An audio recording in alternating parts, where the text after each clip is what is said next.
Hello, I am your teacher and one half of the co-Cultaholic heavyweight champions, and this is my classroom here in Fresno, California. So put away your mobile phones, put away your mince pies and other Christmas references. It's time to concentrate, it's time to study. This is SmackDown Live, and this is a special Christmas edition of SmackDown Live Graded. What makes it a special Christmas edition? Nothing.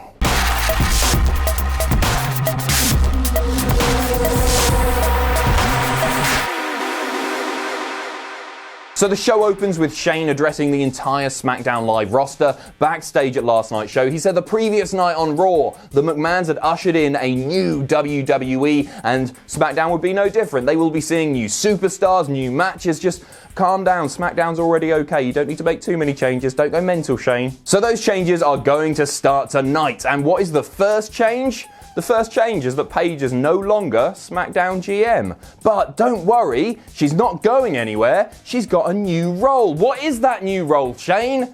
He doesn't say because creative haven't figured it out yet. The SmackDown roster chant, "Thank you, Paige, thank you, Paige." Cien raises her arm, and that's pretty much it for this segment. I'm not going to give it a grade, it was far too short, but I am a little bit sad to see Paige removed from her role as GM. I've said it before, but I will point it out again that I don't think Paige is the strongest performer as far as mic skills go, and I'm not sure that this role was ever right for her. It almost felt like it was, I don't want to say it was tokenistic, but she was forced to retire from the ring. They wanted to keep her on TV because that looks good. And so, hey, make her the SmackDown GM. But one thing that I will say about Paige as GM is that I really like the way she was booked. The show never felt like it was about Paige. We've seen it so many times, countless times with both heel and babyface authority figures, that the weekly show ends up being all about them. But that was never the case with Paige. She was there to do her job. She would exercise her authority when it was necessary. She would make matches, but the focus was always kept on the wrestlers. Oh, and also, I've got to mention, I really like Big E eyeing up Daniel Bryan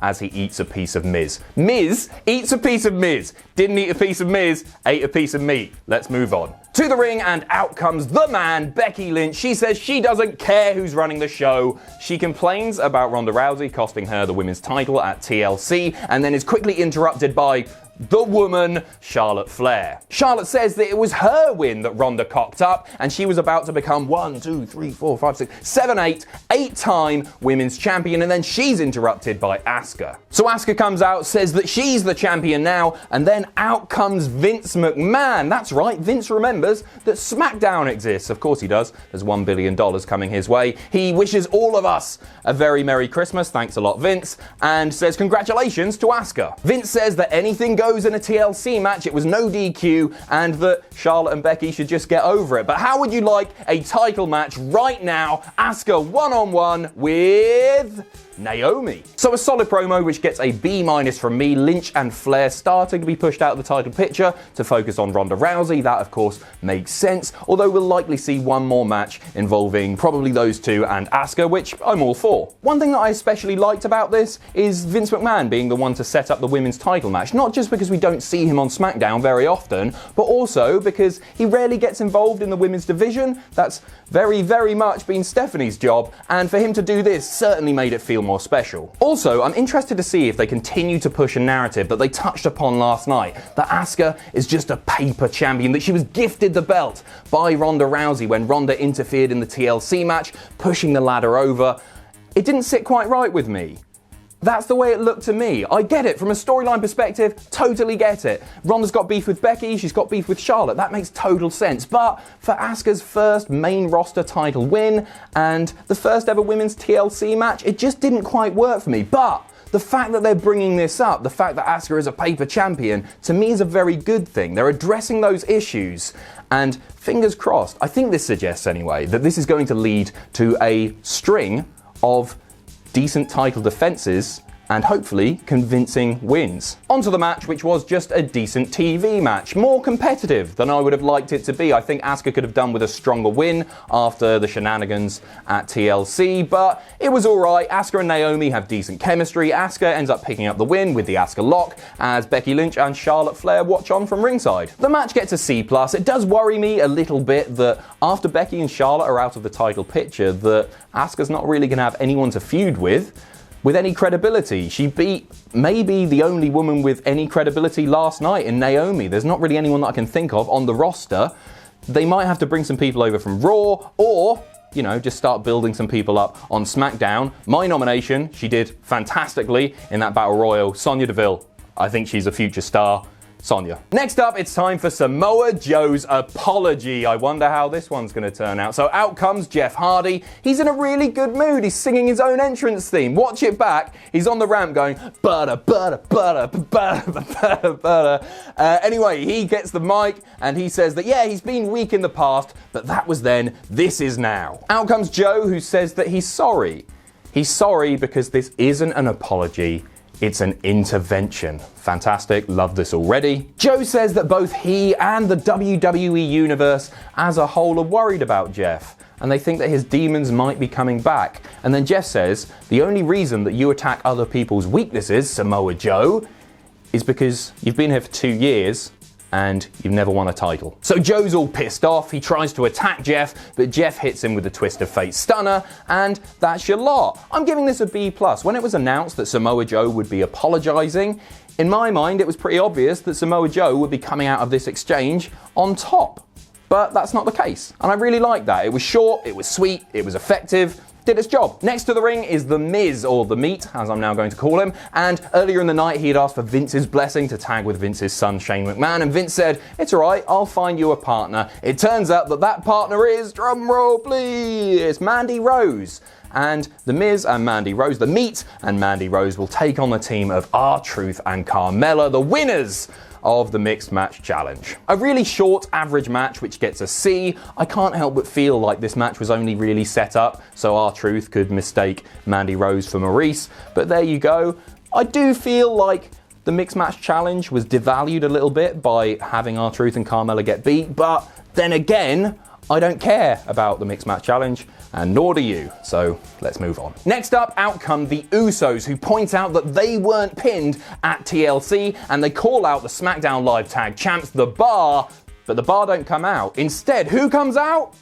Gallows and Anderson. So they say that despite the fact that the matches are always good, which they are, they're fed up with The Bar, the Usos, the New Day, The Bar, the Usos, the New Day, The Bar, the Usos, the New Day, and a match is set up right now by Vince and Co in the back in commentary's ear, the Good Brothers versus the Usos. So a good fast-paced back and forth match, which was unfortunately a little bit harmed by not one, but 2 ad breaks, which was a shame, but good to see the Good Brothers back on TV. They've not been properly on SmackDown for months now. I wonder if the Colognes will get a push.